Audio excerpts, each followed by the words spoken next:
Bali.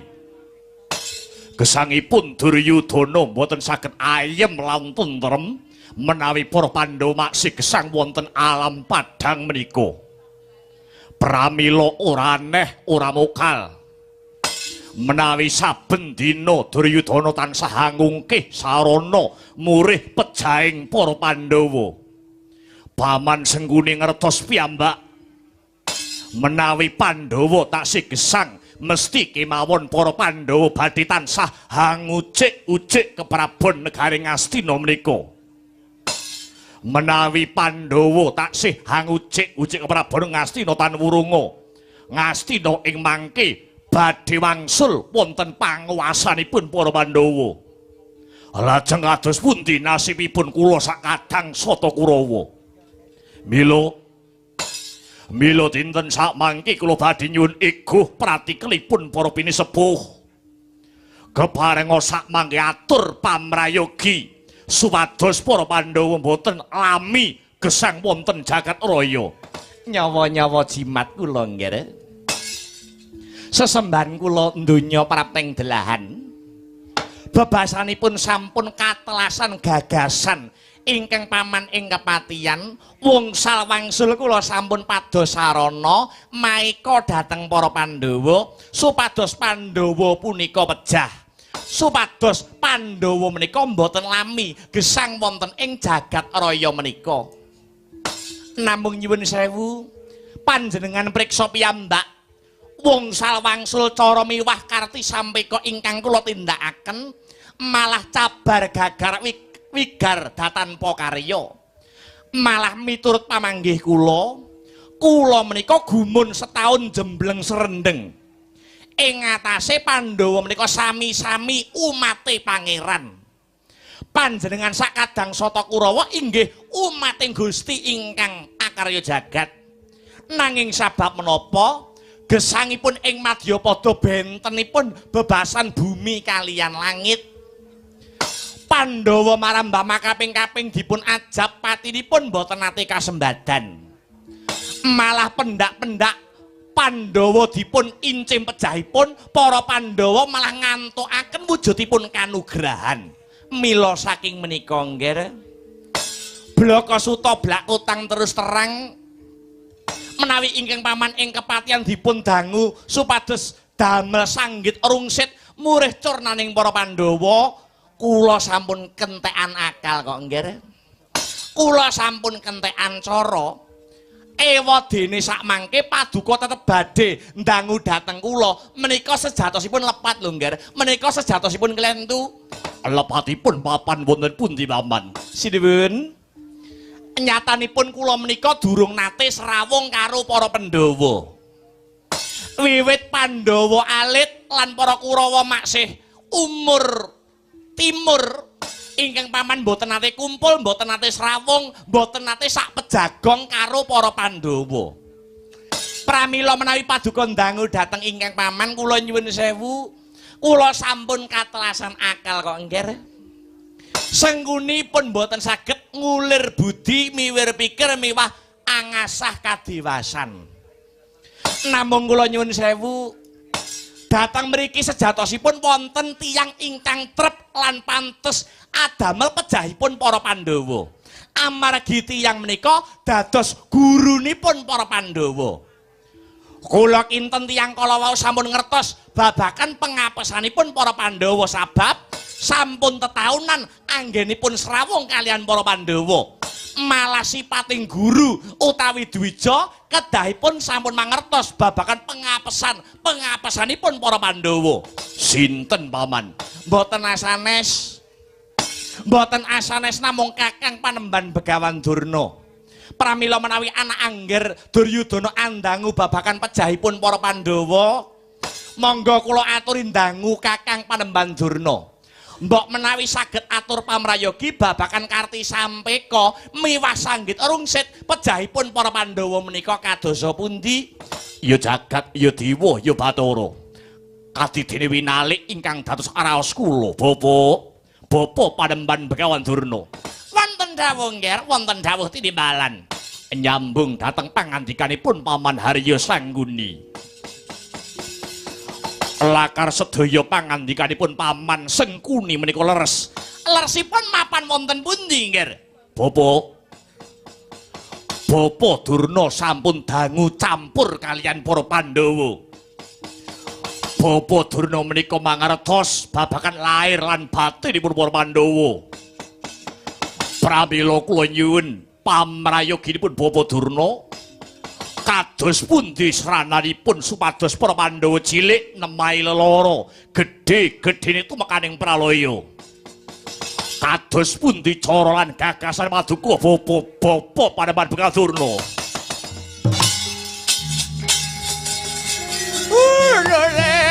Lole.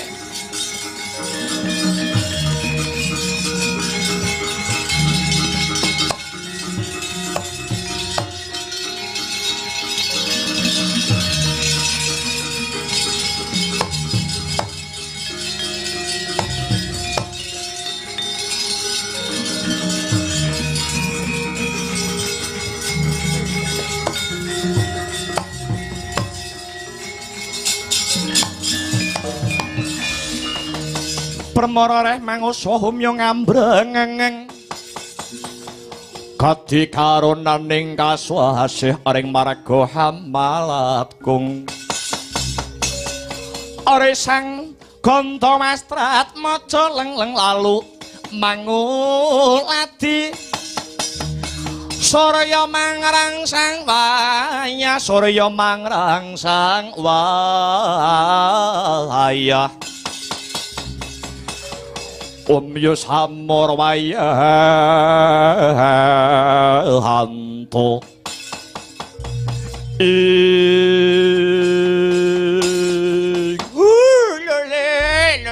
lole sumorate sinden sate gule enak rasane sinden ayu enak rasane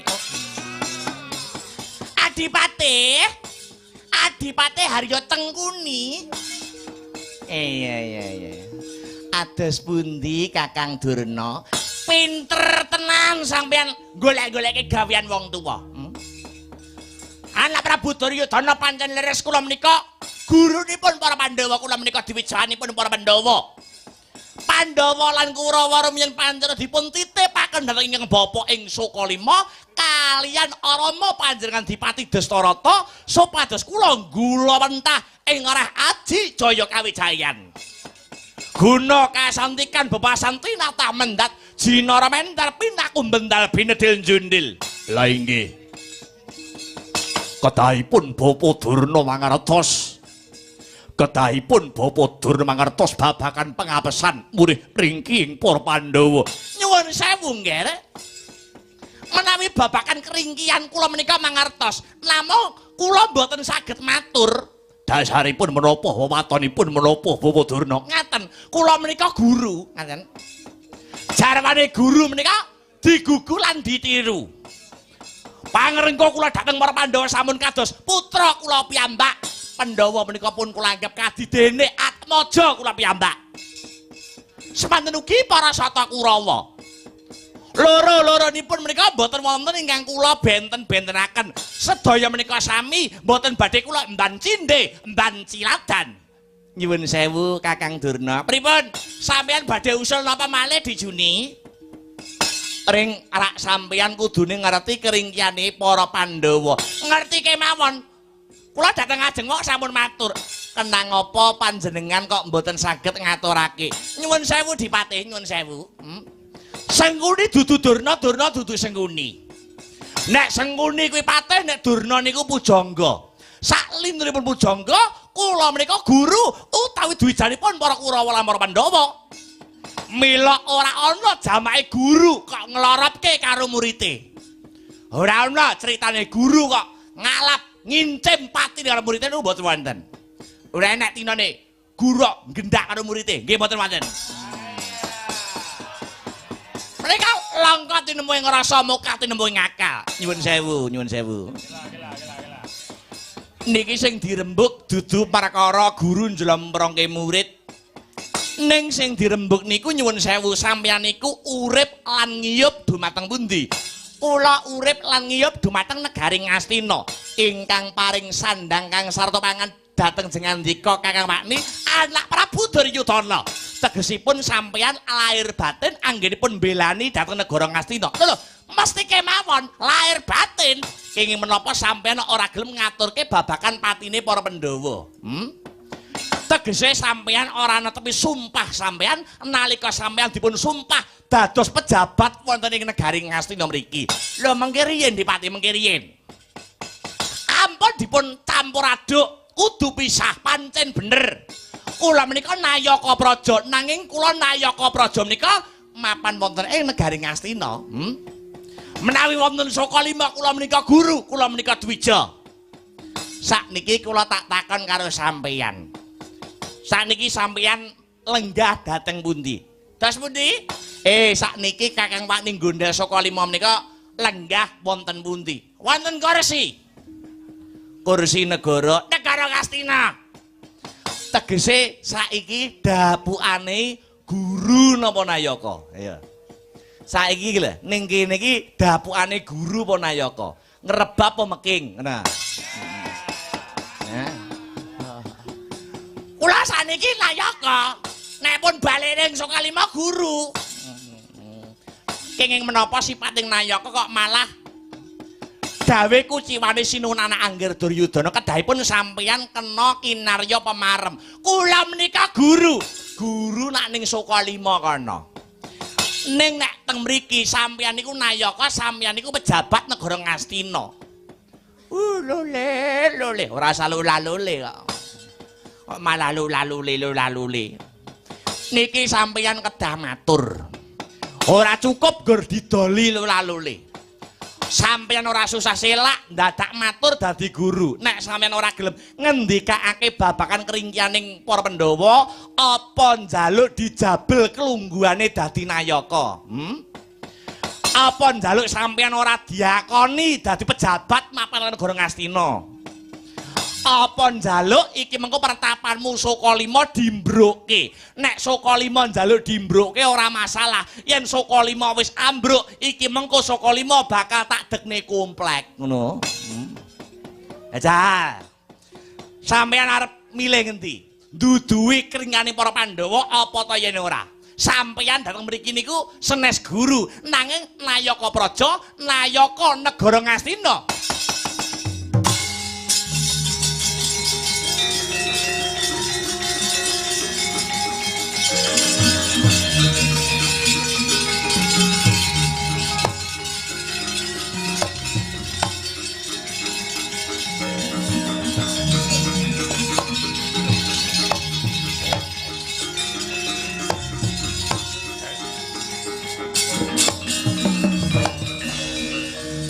Leng-lenging driya mangu mangun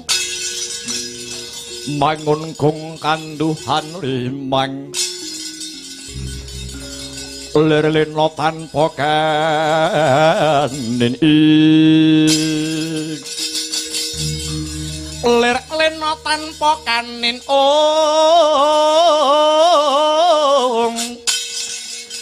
yen tantu luso yen tantu luso mengko sang Dyah Utama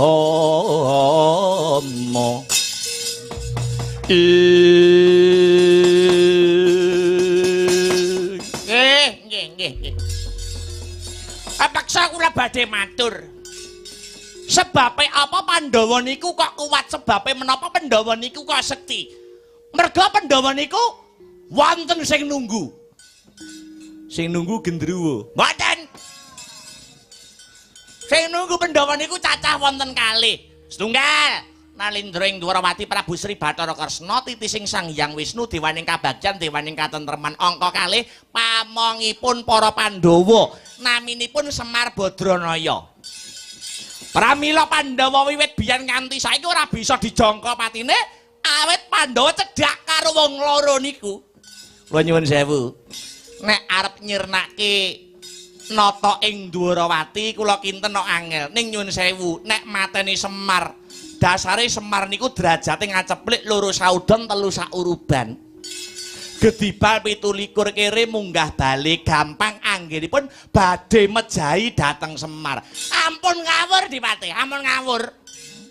Ambak gur sak Semar-Semar niku pamonging tanah Jawa, titise Sang Hyang Ismaya. Dewa ingkang asalira titah. Mula sampeyan ampun gampangke arep mateni Semar. Nggih nek miturut kula Semar diboyong teng pundi ngaten terus gek Semar gek dipateni. Wah, Semar niku pun ngerti. Sampeyan teko arep mateni Semar, niku pun dibedak dhisik karo Semar. Semar niku iso maca batine wong. Kagungan indra keenam, ngoten. Ngaten. Nggih. Nah terus nek cara sampeyan, nek cara kula, nek manut kula Semar dinengke mawon. So nek tuwa nak modar dhewe. Lah padha wae to. Upami Semar dindemi ngono lho. Semar ora doyan mendem nih Pak. Semar ora gelem mendem, Semar kok dipadake karo peniti gamelan. Terus carane ini kira-kira pripun? Kira-kira. Lah niki kula gadah cara. Carane aja dijujug Semare. Kersanipun Semar digawe ngenes atine. Upamane Semar niku sapa ta sing ditresnani, mangke tumuli wong sing ditresnani karo Semar niku dipateni. Mangke nek Semar krungu wong sing ditresnani mati, mangke atine badhe ngenes. Wong ngenes niku parane mesti terus lara, kamangka lara niku kembange wong mati. Dadi cekak cukupe Semar digawe lara ati, Semar digawe ngenes sing dadi pikire. Carane anake Semar dipateni, Gareng Petruk Bagong dipateni. Wong telu niku taksih blereng dateng kadonyan. Isih gumun karo gebyaring donya. Mula Gareng dimingi-mingi dhuwit sing akeh, Gareng digaweke omah sing apik, digoleki bojo sing ayu. Mangke nek Gareng lena, pateni Gareng. Jajak. Senes. Nyuwun sewu. Gareng niku tuwa dhewe. Niku malah sok kandan-kandan dateng Petruk, dateng Bagong. Ngilmu sing diturunke Semar iku mlumpuk paling kathah niku teng Gareng. Lupute Gareng ya si Petruk. Petruk nggih. Kurawa nek perang musuh Petruk ora tau menang lho. Petruk dimingi-mingi Raja Brana. Petruk nek gelem Raja Brana mesti wit biyen-biyen. Dasare Petruk nggih sampun nate dadi ratu. Lah menawi mangkaten sing pungkasan, sing kudu dipateni Bagong. Yen Bagong mati kathah sing padha sedih. Ngaten nggih. Mergo akeh wong niku do seneng karo Bagong. Nganti ana campur sari jenenge Bolo Bagong. Bagong kudu dipateni. Lah saiki ngene, kira-kira sinten sing saguh mateni Bagong karben Semar atine susah. Yen Semar susah terus lara, yen Semar lara bakal mati, yen Semar mati gampang anggone mateni para Pandhawa. Mbok menawi sinuwun ngawangga, kula nyuwun sewu panemban, mboten ketang sethithik kula niku riyen nate dimong kalian Punakawan Bagong. Ngaten, nggih. Menawi kula kedah nyumurupi muntrating getih saking dadane Punakawan Bagong tartamtu awrat anggen kula badhe nglampahi kewajiban menika. Aduh, dos pundi niki nggih? Anangger Duryudana kula wangsulaken dhateng Paduka. Bapadana kula wonten dawuh. Gandeng Ngrekadaya menika tukul saking pamikir Paduka Panemon Durna. Bebasan bisa nggelar kudu bisa gulung-milung. Babakan Patri Bagong kula pasrahaken sawetahipun dhateng Paduka Panemon Durna. Lagi colawan sabdo horek kang sumewa kekereng pasewakan ong kata samya naraka wonten dwirata mekta pedhot saking pantilan sawenehan haraka ong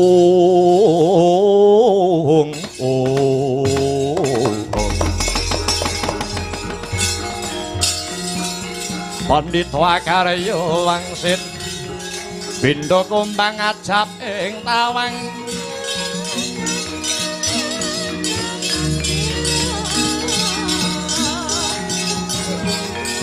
susung angin ngending ngone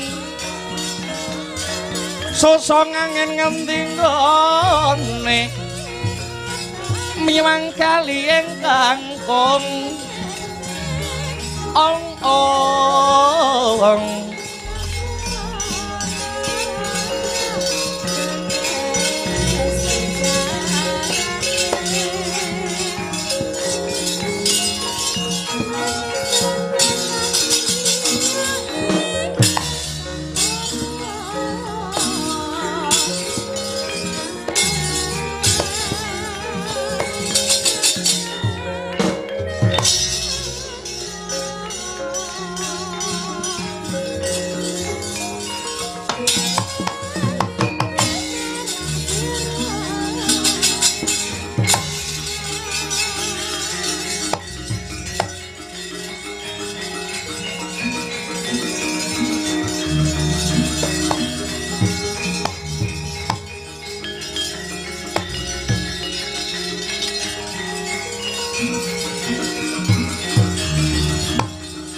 Sikara tandang resang bayu siwi ore tungkul manembah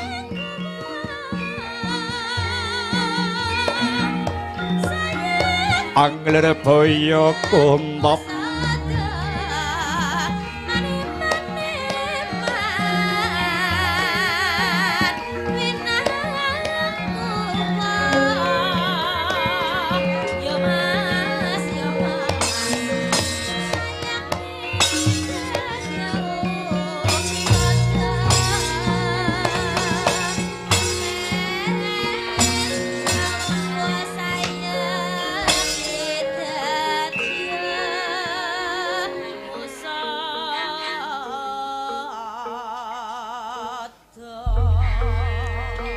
palugon laguning lekas lu kita linuding kitung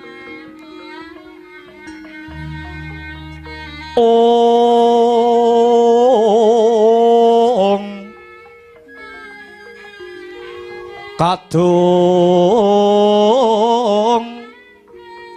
kadareng hamor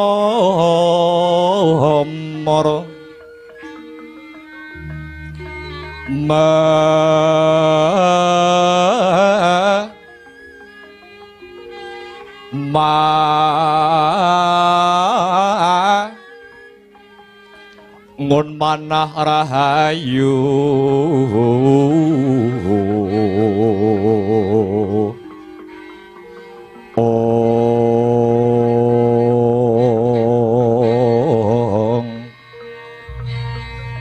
hayu wana tan agolong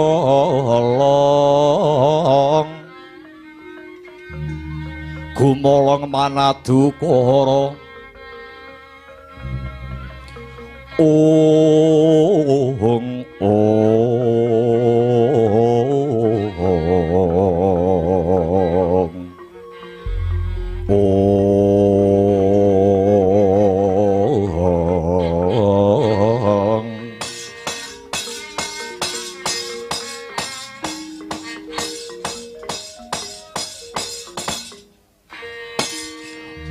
Duryudana kakangku aja kaget aku sing teka slamet kang dadi tekane Werkudara.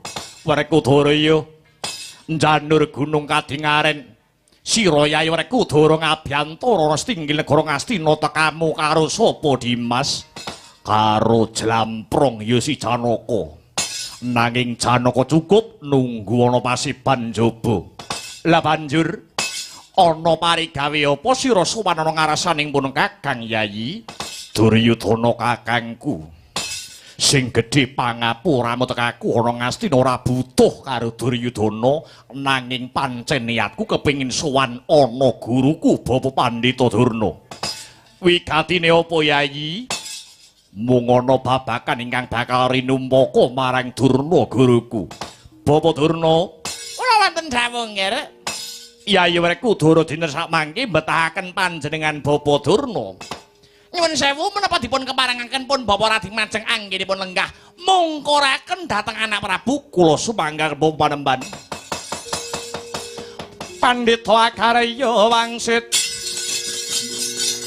Bindha kumbang acap ing tawang susuh ngangin ngending kene ong miwang kali ingkang kung wekasane langit jaladri isine bumbung wong-wang miwang gigiring punglu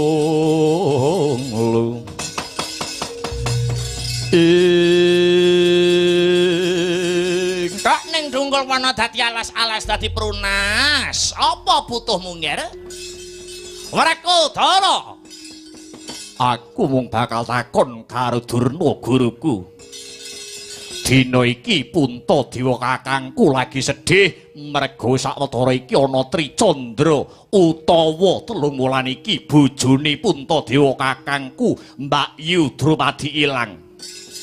Prameswari negara Ngamarta Dewi Drupadi ilang. Pancen kowe mangkono. Banjur aku kelingan Bratasena duweni guru kang banget tak junjung derajate. Mula tekaku mrene aku mung bakal takon marang panjenenganmu. Takon babagan apa? Mbak Yu Drupadi dina iki mapan ana ngendi? Yen Bapa Durna bisa ngandhakake babagan ilange Mbak Yu Drupadi, Bapa Durna tak anggap guruku kang sejati. Lole.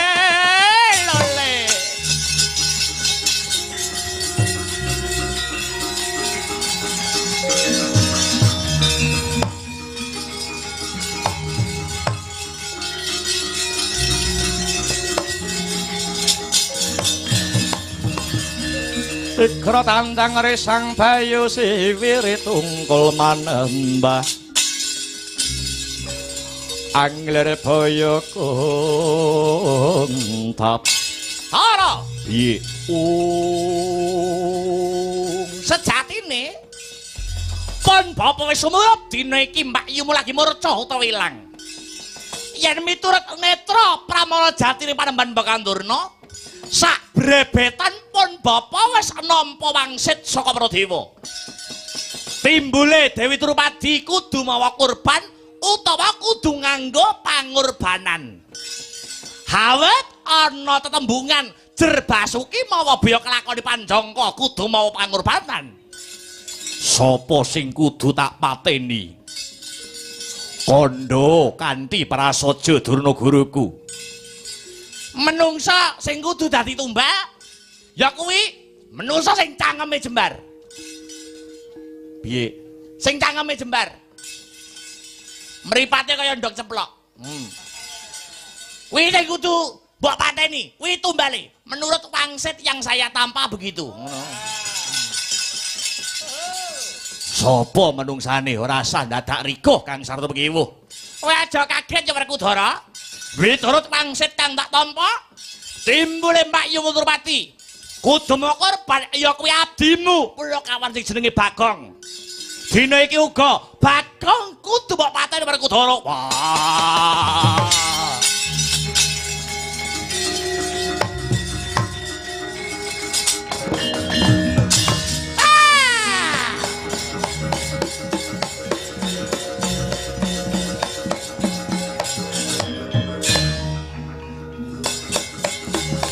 Legah ke?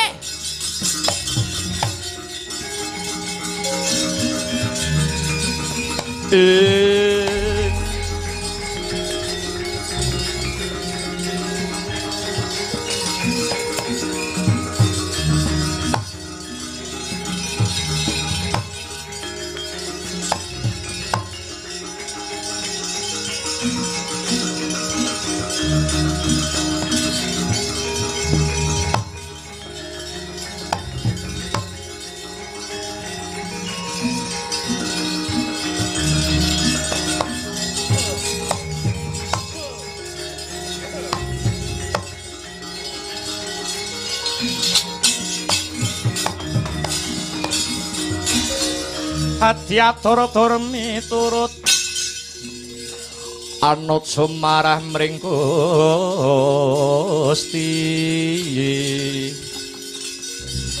dene Siti Mimang Utama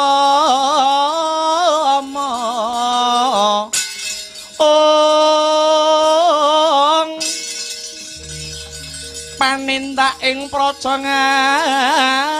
ngatil bejo dadi bandara bejo dadi bandara arina repan mring pro abdi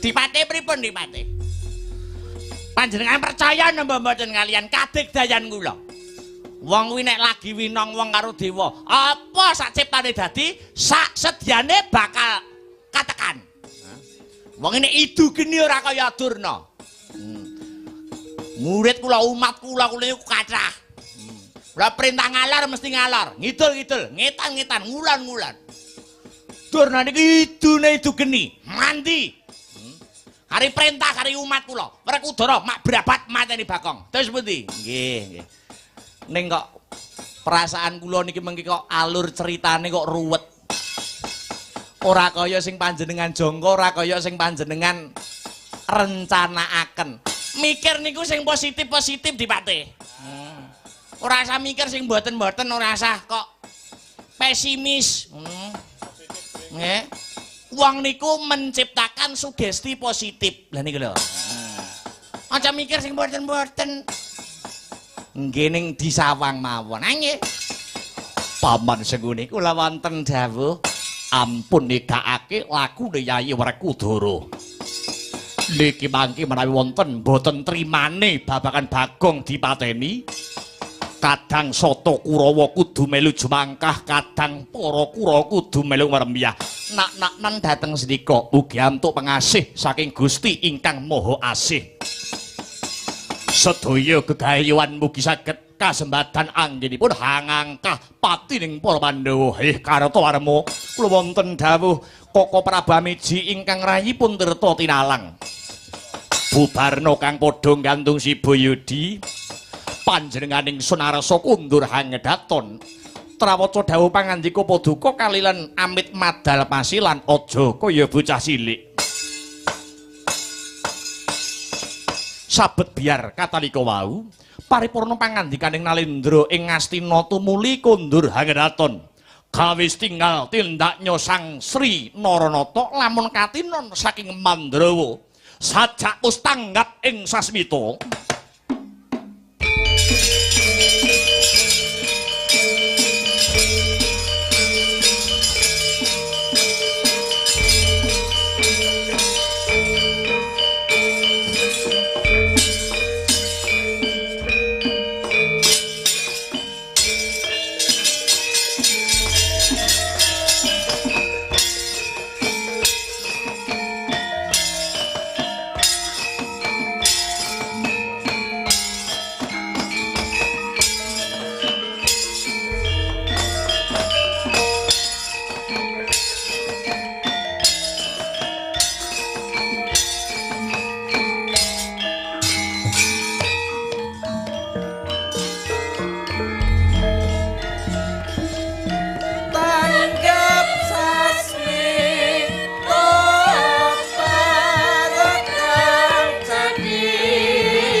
lenga patra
Subhanallah walhamdulillah wala ilaha illallah wallahu akbar.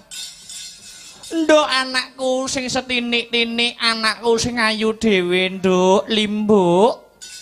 Ana dawuhmu apa, Mak? Kleran sawetara ya ana. Nganggo ambekan ngono.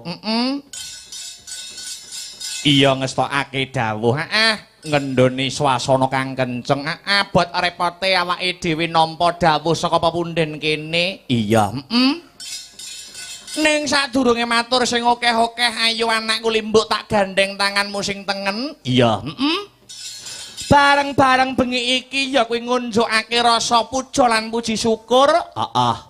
Konjuk marang Gusti kang murebing dumadi Allah Subhanahu wa taala, Tuhan yang Maha Esa Hyuwang Widiwasayana. Nggih, kang wis malimbarake keberkahan kang sarta kenikmatan saengga bengi iki aku karo Biyung sak rombongan bisa manunggal lan tetunggalan ana ing adicara bengi iki ya, Mak. Pancen bener kaya mangkono. Nggih.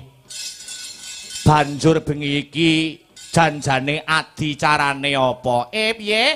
Bengi iki acarane kuwi apa? Ngene ya, Nak. Bengi iki ya kuwi adicarane tidak lain dan tidak bukan. Ya kuwi nyadranan. Ngono. Utawa bersih dusun. ana maneh sing ngarani sedekah bumi. Iya. Nek daerah lor Bojonegoro Bluro ki ana sing nyebut manganan. Iya. Ana sing nyebut uga rasulan ngono kae. Iya, Ning intine padha ya kuwi ucapan dan ungkapan panuwun lan syukure para warga masyarakat, wabil khusus warga masyarakat ingkang lenggah ana ing dusun Gebang Siwil, Desa Mbukur, Patyan Rawa, Kadipaten Nganjuk. Iya, awit saka keberkahan lan kenikmatan kang diparingake marang kabeh warga masyarakat pepunden ing Gebang Siwil bengi iki no. Ngono ya, Mak. Iya, ngestokake dawuh, heeh. Awake dhewe taun iki ketiban sampur, mula wis sak trepe, wis sak wajibe awake dhewe ngaturke panuwun. Ngono, nggih. Ngaturake panuwun ingkang tanpa pepindhan, kunjuk sapa wae, kunjuk tamu undangan. Heeh. Pepundenku Bapak Kepala Desa. Sapa? Ya kuwi ingkang winingku kinurmatan Bapak Nur Yahya. Ngono. Uga ketua panitia sapa? Bapak Komaini. Ya. Sarta ora lali Bapak Kasun, Bapak Kasun. Bapak Teguh Riyanto. Ngono ya, Mak.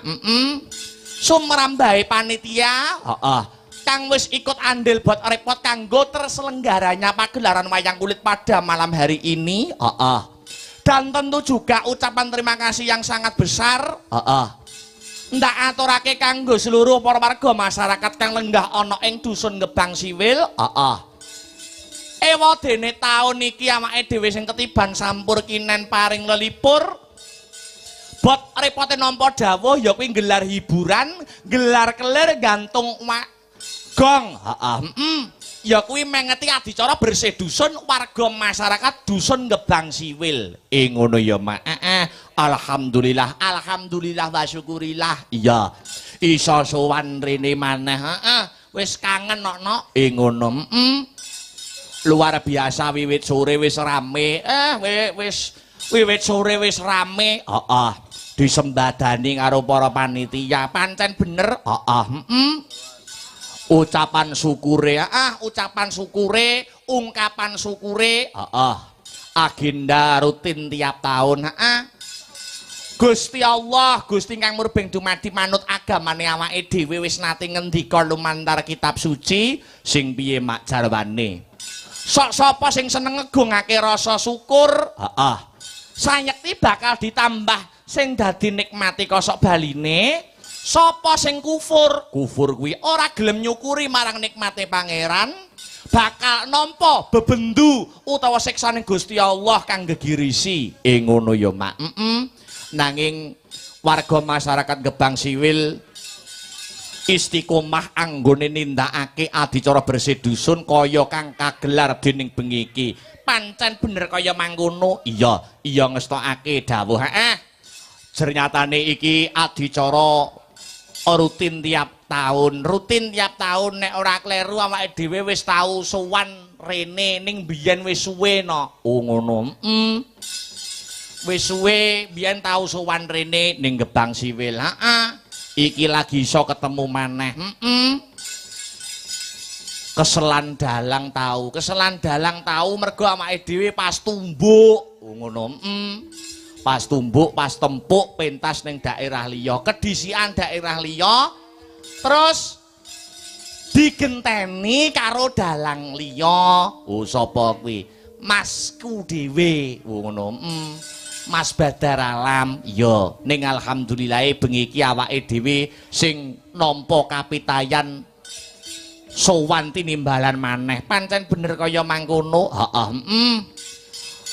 Apa meneh adicara rutin tiap tahun kaya ngene iki?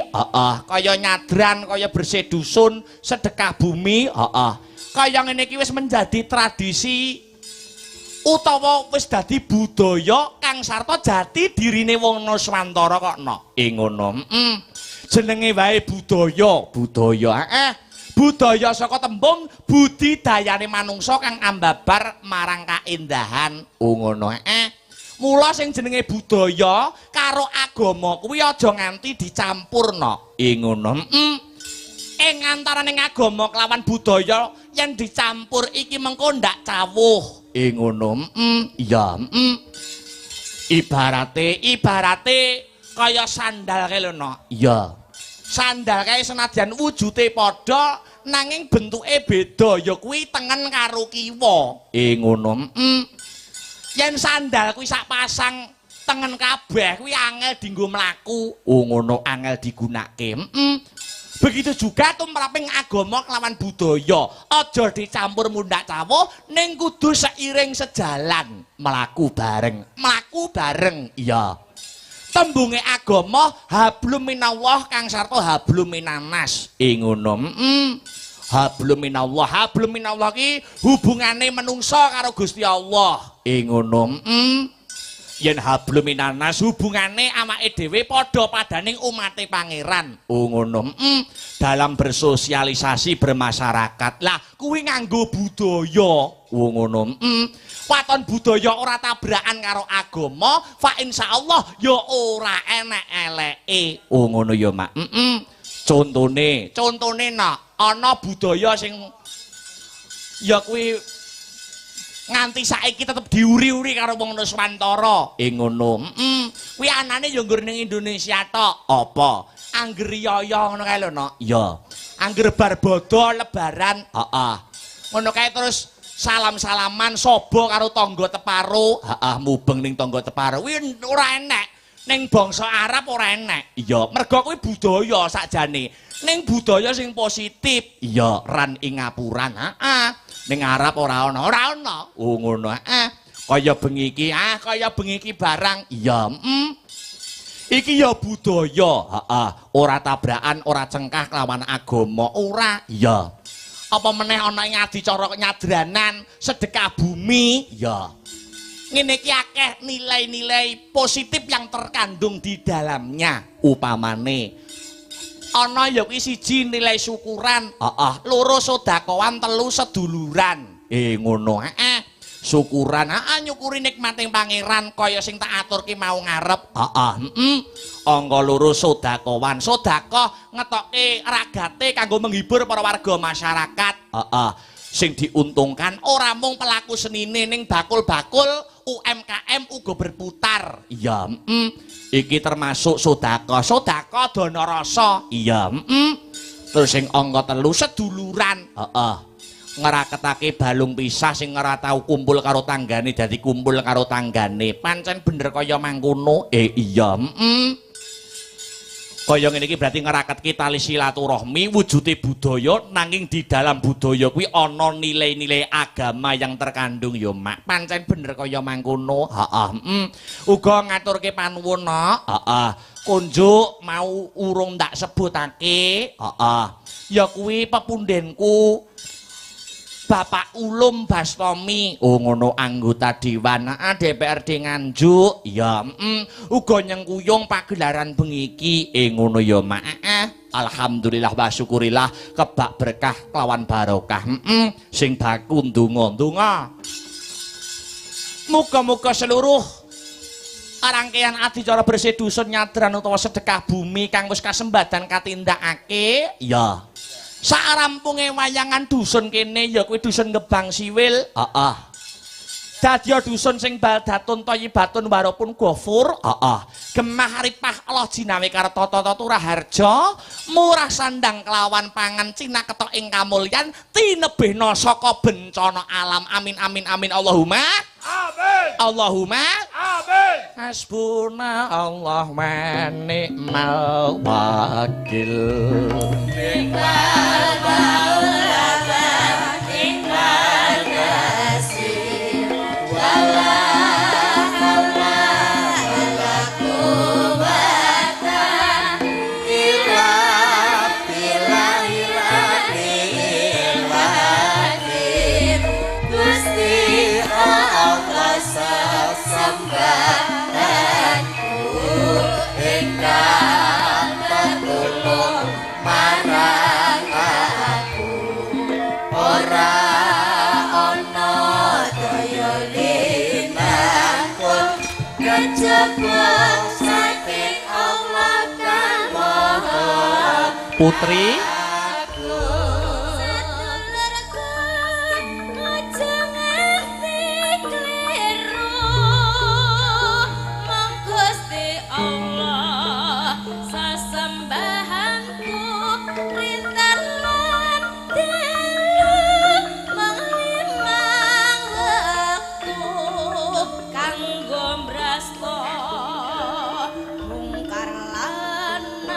sareng sedulurku aja nganti kliru mong Gusti Allah sesembahanmu rintan mandalu mong limang waktu Kang Celeng seru ya yuk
Kakung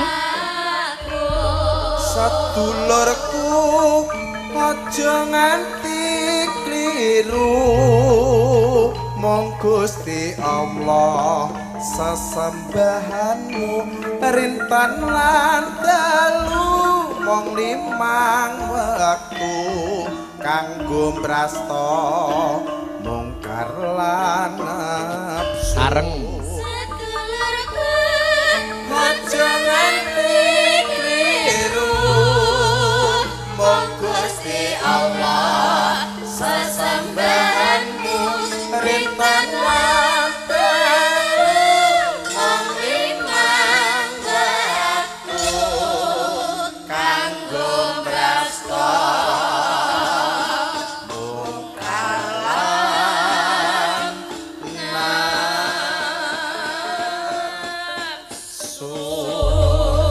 uga akeh adicara kang kagelar sakliyane wayang kok no ngono manut dawuh pangandika kang kababar mau sore ana ing sambutan iya ana sing selawatan iya ana sing elektron jalan santai lan sak liya-liyane ngono dadi warga masyarakat kene kuwi ngabehi agamane ora ditinggal ning budayane tansah dicekel kanthi kenceng ngono ya mak iya ngestokake dawuh ternyatane yo budaya kuwi kaya sing dingendikake biyung jarene budaya kuwi jati dirining bangsa aja menolak kowe iki lair ana ing tanah Jawa mula aja ninggal karo budayamu budaya Jawa wis fitrahmu dadi wong Jawa takdirmu dikudratke lair ana ing tanah Jawa iya mula kudu tansah ngugemi karo budaya Jawa pancen bener kaya mangkono kok no iya ngestokake dawuh sowan komplit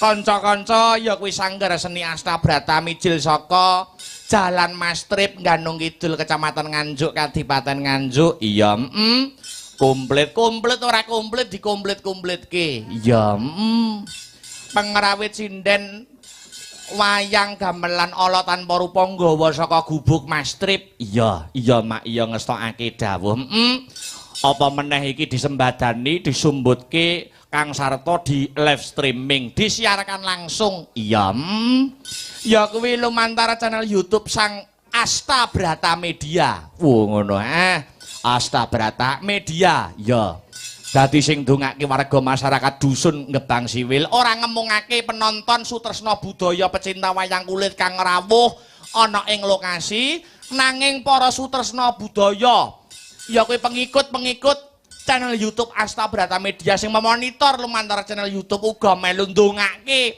dusun Gebang Siwil sing bengi iki kagungan kersa wujude bersih dusun. Iya, alhamdulillah berkah kebak barokah. Iya, salam-salam uga sakliyane awake dhewe sapa-sapa karo para warga masyarakat ing kene uga salam dan sapa-sapa karo sing memonitor atau sing mirsani lumantar channel YouTube pengikut setia Astra Brata Media. Ya, kanca-kanca komunitas, ana FMA, ana RAS, ana SDA dan lain sebagainya. Ya, sing tansah mengikuti awake dhewe sak kanca. Pancen bener. Iki kanggo pambuka mukadimah, diwalik slindro. Pamundutan tak arangkum paling akeh nyuwun pepiling, mula didhisikne ya nok. Iya, Ternyatane warga masyarakat kene kuwi agamane kenceng, agamane tansah dicekel kanthi temen tumemen kok nduk. Iya, Dibawani luwih dhisik pepiling. Karya besar Ki Haji Anom Surata. Iya. Monggo gek ditibake pepiling. Monggo dipun bawani dandang gula. Mas Heru dipun salirani. Iya, monggo Mas. Rukun Islam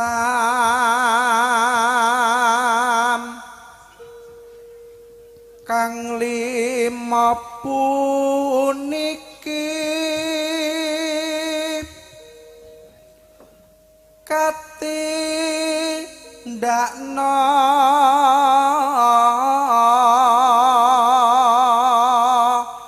mring para sama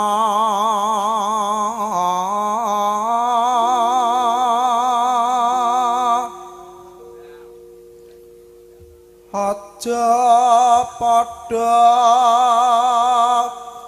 ditinggalke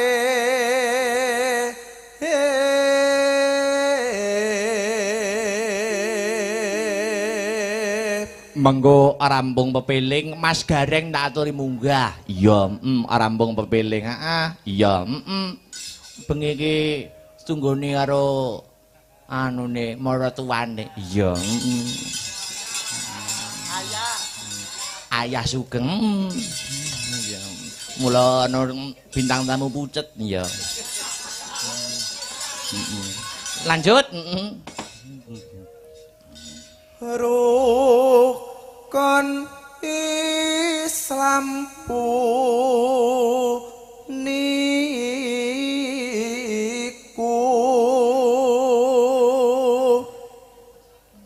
sahadate kang angka siji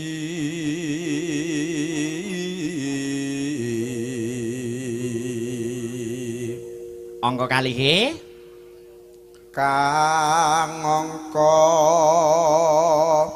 loro solat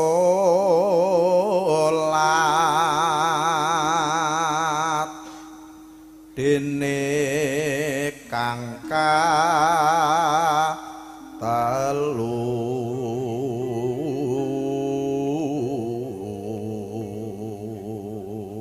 disambi maca WhatsApp. Assalamualaikum warahmatullahi wabarakatuh. Wilujeng dalu Mas Dalang. Nggih dalu.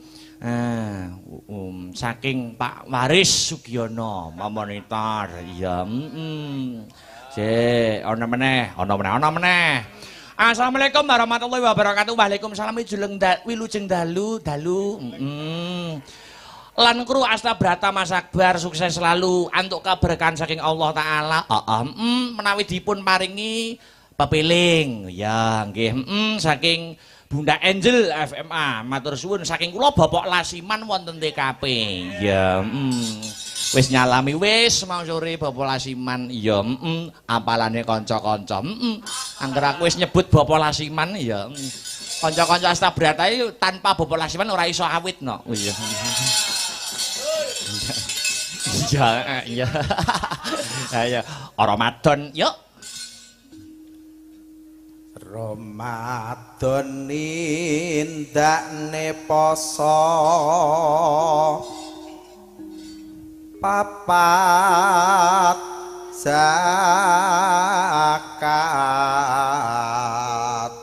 ping 5 ngibadah haji. Lamun gangsal-gangsale rukun Islam sampun dipun tindakaken tegesipun rukun Islamipun kados pundi Mas Heru? Rukun Islam sampurna.